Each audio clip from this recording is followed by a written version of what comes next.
Quand vous rentrez dedans, elle comporte des compartiments. Et il y a plusieurs voies. Il y a des voies où vous pouvez marcher debout. Il y a des voies où vous ne pouvez marcher qu'à 4 pattes. Et à l'intérieur, selon ce que les gens nous ont raconté, il y a de l'eau. Et il paraîtrait que c'est l'eau qui traverse du lac de Gidimouni, qui traverse cette grotte, qui va peut-être vers l'ouest ou vers l'est. Là, la direction n'a pas été déterminée. Mais à l'intérieur, il y a des animaux sauvages. Il y a aussi... oui.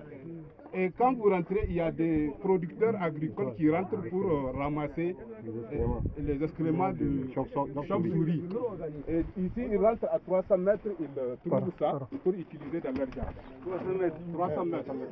Et c'est une grotte, quand vous rentrez, très sombre, mais quand vous continuez, elle comporte vraiment plusieurs chambres. Et elle se situe, pour le besoin de l'histoire, elle se situe à l'ouest de Djiboul, mais dans la commune de Hamdara. Voilà cette précision.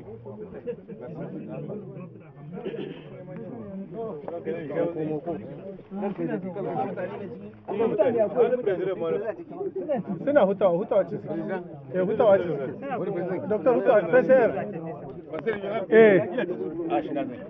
wa Dr.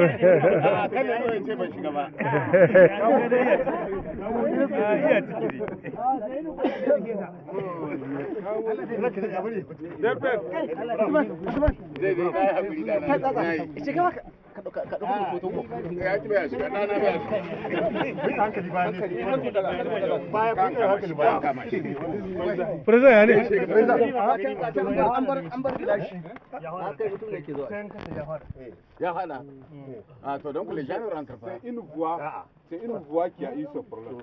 Mais il y a d'autres voies qu'on emprunte. Mais plus ou moins, plus que tu t'enfonces, plus que ça s'ouvre. Voilà.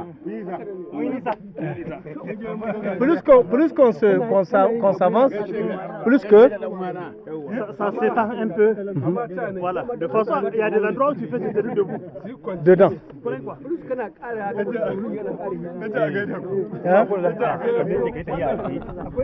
rentrer toutes les grottes que vous voyez là, à l'intérieur c'est trouillé. Et nous quand on était enfants, il y avait des blancs qui venaient ici, qui faisaient leur camp d'au moins une semaine ou un mois. Ils viennent ici, on ne sait pas ce qu'ils faisaient.